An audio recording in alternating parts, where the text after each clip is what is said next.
Oke guys, selamat malam, selamat pagi, selamat sore, selamat siang ya buat teman-teman dimanapun berada.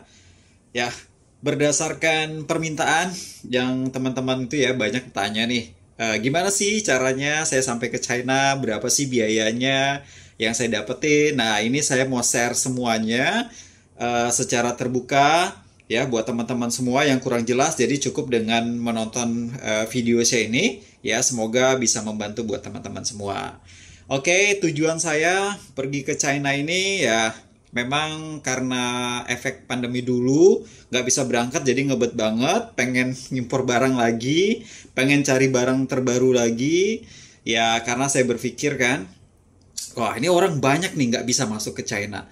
Dan infonya berbagai pabrik-pabrik di sini tuh sedang menantikan kedatangan supplier-supplier apa buyer-buyer yang dari luar negeri gitu loh, untuk datang ke China ini untuk ngeliat barang-barang mereka. Ya, jadi banyak banget potensinya, cuannya yang bisa diambil kalau misalnya bisa datang langsung ke sini. Nah, saya pengen ngebuktiin apakah benar kita bisa dapat barang yang banyak itu, barang yang murah itu, karena sebelumnya ya saya memang sudah melakukan ini dan memang selalu bolak-balik untuk mencari barang ya. Nikmat banget kalau misalnya bisa masuk dan kita bisa langsung belanja di sini. Nah, ada juga nih yang bilang, "Bang, ngapain ke sana? Kan bisa online aja kok," gitu. "Ah, saya nggak perlu datang ke sana, nggak perlu datang ke China, saya online aja." Ya sih, memang bisa online aja. Tapi kan alangkah bagusnya kalau kita bisa membina sebuah hubungan, menjalin kedekatan emosional kepada supplier-supplier yang ada di sini ya. Pertama, keuntungannya negosiasi kita lebih enak, mungkin nanti harga bisa lebih murah, resiko-resiko untuk tertipu ataupun untuk dikirimin barang yang tidak kita pesan atau barang reject, nah itu kita bisa hindari karena kita sudah memiliki kedekatan ya, hubungan emosional ke suppliernya. Itu sih yang saya harapkan dari kedatangan setiap bolak-balik ya. Kemudian juga informasi-informasi kita akan update ya, ketika dia punya barang baru ataupun dia punya sisa stok barang. Nah, dan yang paling penting adalah ketika kita membutuhkan surat undangan, kita bisa mendapatkan, kita bisa minta dari dia. Ya, surat undangan itu bisa. Mereka sekarang saya banyak bisa minta kepada mereka untuk surat undangan. Ya guys ya.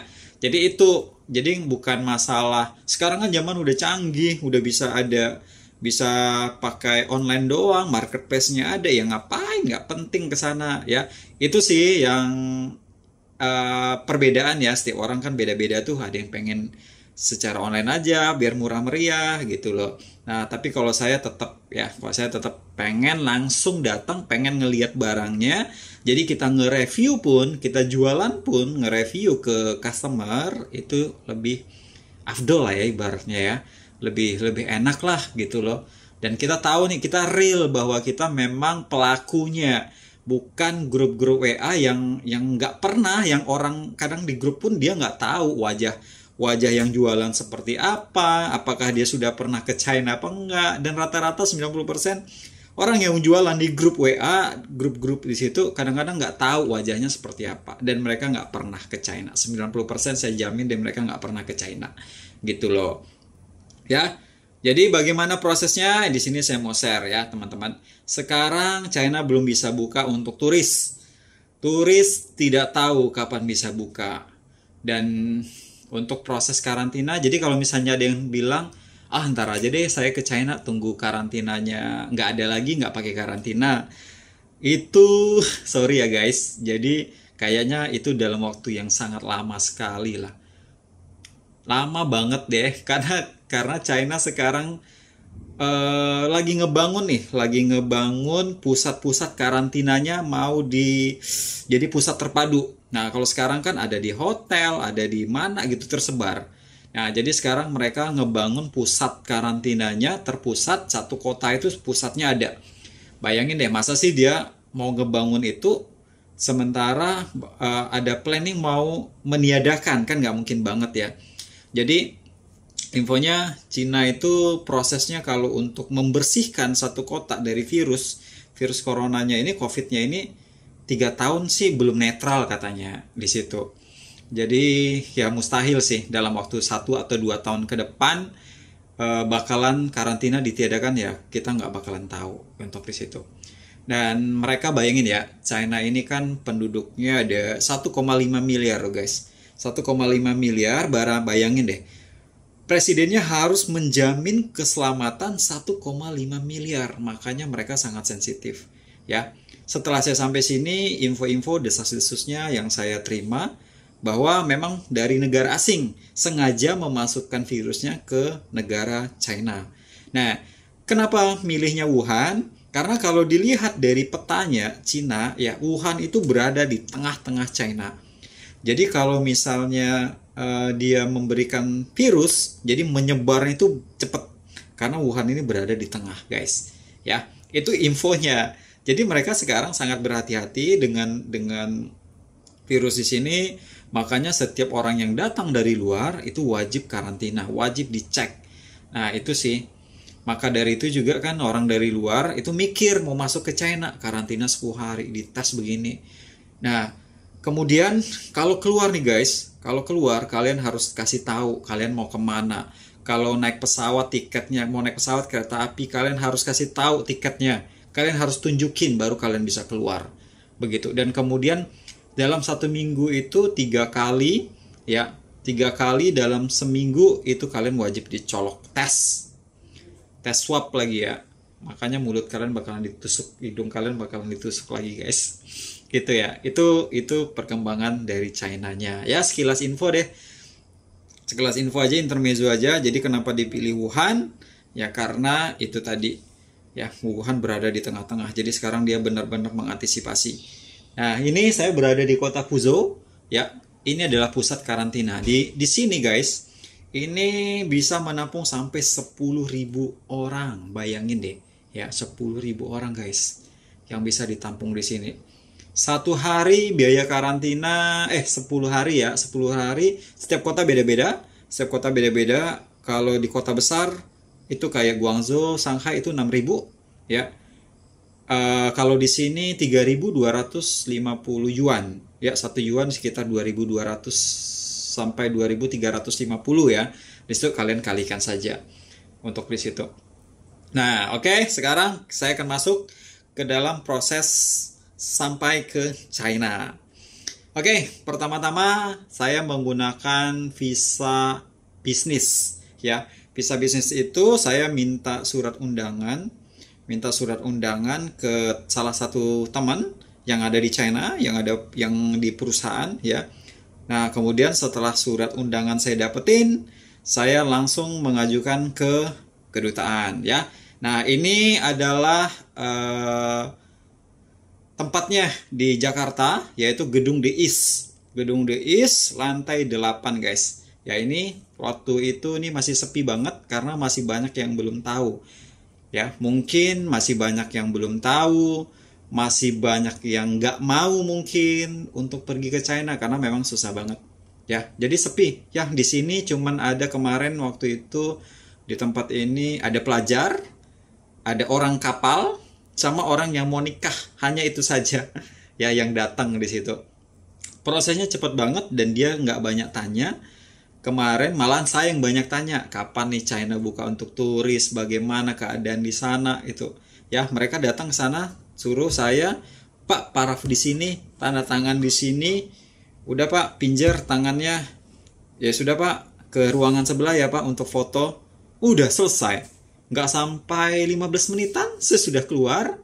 Ya, waktu itu hari Rabu, hari Jumat saya sudah approve, hari Senin saya sudah terima visanya ya. Selain surat undangan atau invitation letter, ya kalian juga butuh surat sponsor. Hanya itu saja. Kalian tidak butuh bookingan hotel, tidak butuh bookingan tiket, ya. Hanya butuh itu saja.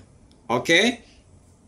Nah, kemudian ketika kalian mau berangkat, kalian harus mengambil PCR, ya. PCR 2 kali sebelum berangkat. Dengan waktu 48 jam sebelum berangkat, kalian harus mengambil 2 PCR. PCR pertama, ya, kalian ambil 48 jam sebelum keberangkatan. PCR yang kedua itu 24 jam setelah pengambilan PCR yang pertama. Ya guys, itulah yang harus kalian lakukan. Oke, kemudian banyak yang bilang nih, Bang, tiket ke China kan mahal. 40-an juta, 50-an juta, paling murah juga 30 juta. Ya itu kalau kalian langsung guys. Ya, makanya kalian harus pelajarin dulu rute-rutenya. Kalian harus mengambil penerbangan transit. Tidak bisa langsung direct ke China. Itu akan sangat mahal sekali. Alternatif yang termurah pertama adalah lewat Hong Kong. Ya, lewat Hong Kong. Jadi, karena saya tinggal di Batam, saya ke Singapura. Dari Singapura, kalian boleh ngambil penerbangan ke Hong Kong, ya. Kalau booking Johari dari Singapura ke Hong Kong itu biayanya 1,4 sampai 1,8 juta saja. Oke. Nah, kalian sekarang beruntung nih karena di Hong Kong sudah tidak perlu karantina lagi. Per tanggal 26 September tadi kalian tidak perlu karantina. Ya, jadi kalian bisa langsung ke Shenzhen Bay. Satu-satunya border yang dibuka di Hong Kong itu adalah Shenzhen Bay. Ya, ini adalah lokasi atau penampakan ketika saya berada di Shenzhen Bay. Ya, seperti ini. Kalian harus mengisi form antrian karena di Shenzhen itu hotelnya penuh. Rame banget yang masuk ke Shenzhen setiap hari. Ya, baik orang luar maupun orang lokal yang dari Hong Kong itu masuk ke Shenzhen tuh rame banget. Jadi kalian harus antri, harus isi form untuk antrian hotelnya. Ya, kalian bisa lewat ini di tempat ini. Ini adalah petugasnya yang akan membantu kalian mengisi form-formnya yang untuk diperlukan untuk masuk melalui Shenzhen. Ya, itu murah banget kan guys. Jadi kalau di Hong Kong untuk rute MRT-nya, nah ini rute-rute MRT-nya tuh gampang banget. MRT-nya gampang banget untuk dipahami. Ya, walaupun kalian orang pertama kali ke Hong Kong, kalian akan mudah memahami untuk rute yang seperti ini. Oke. Nah, kemudian saya setelah sampai di Hong Kong ya karena nggak mau nunggu antrian, saya langsung ke bandara Hong Kong. Saya pilih penerbangan ke Fuzhou.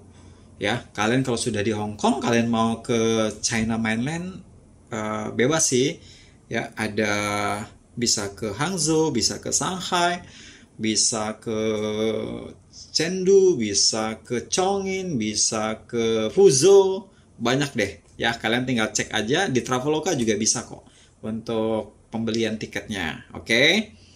Nah, setelah saya sampai di Fuzhou, ini adalah waktu saya naik antri bus yang akan diantar ke pusat karantinanya. Jadi di sini pusat karantina di sini 10 hari ya. Jadi semuanya 10 hari. Kalau kalian punya tempat di China, punya rumah atau apa, kalian hanya 7 hari saja.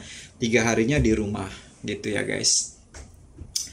Oke, kemudian kalau untuk biaya ya, untuk biaya hotel karantina di Fuzhou itu per 10 hari kalian dapat makan harganya 3.250 yuan ya, 3.500 yuan dengan 3 kali makan, pagi, siang dan malam. Makanannya enak-enak guys. Jadi kalau kalian tidak makan B2, kalian bisa request ya. Kalian bisa request, kalian bisa info kalau kalian nggak makan B2. Oke, ini adalah menu-menu, contoh menu-menu yang saya dapatkan. Jadi awal-awal saya dapat B2 karena saya tidak info ke mereka. Setelah saya info nih menu-menunya yang seperti ini. Banyak guys, banyak dan ya lumayan enak lah untuk di situ ya. Oke, nah setelah selesai karantina ini saya bebas berkeliling. Saya akan melanglang buana ke kota-kota yang punya barang-barang murah dan tempat untuk mencari cuan barang impor yang murahnya. Oke, demikian video penjelasan dari saya. Semoga bermanfaat buat kalian.